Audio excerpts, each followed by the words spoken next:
Hello అండి. ముందుగా అందరికీ నాగు స్వయం సమాచారం ఛానల్కి స్వాగతం. ఈరోజు మన మనీ మోటివేషన్ విషయంలో ఏ విషయం గురించి అయితే చెప్పుకోబోతున్నామంటే, ఎస్పెషల్లీ శ్రావణ మాసం కదా. ఈ శ్రావణ శుక్రవారాల్లో మంచిగా మహిళలంతా మంచిగా ఇంటి వద్ద భక్తిని ప్రదర్శిస్తూ అమ్మనైతే వేడుకుంటూ ఉంటారు కదా, లక్ష్మీదేవిని.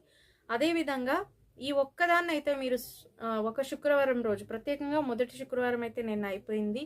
కాకపోతే మీరు వచ్చే శుక్రవారం ఎలాగో పండగ ఉంది కాబట్టి వీలైన వాళ్ళు వెండి విగ్రహం లేదా ఇత్తడి లేదా తామ్ర ఇలాంటివి ఏదో ఒకటి, కాకపోతే కామధేను తన బిడ్డతో సహా ఉండాలండి. ఆవు దూడ యొక్క బొమ్మ అయితే, అంటే ఒక విగ్రహాన్ని అయితే మీరు ఇంట్లోకి తెచ్చుకొని పూజ గది ఉన్న వాళ్ళు పూజ గదిలో పెట్టాలి, లేదా పూజ గది లేని వాళ్ళు ఈశాన్యంలో పెట్టుకోండి. ఎందుకంటే అది ఎస్పెషల్లీ దేవతలు నివసించి ఉండే మూల కాబట్టి ఈశాన్యంలో పెట్టచ్చు, లేదా దేవుని యొక్క గదిలో పెట్టి పూజ చేసుకోవచ్చు. ఇది కనుక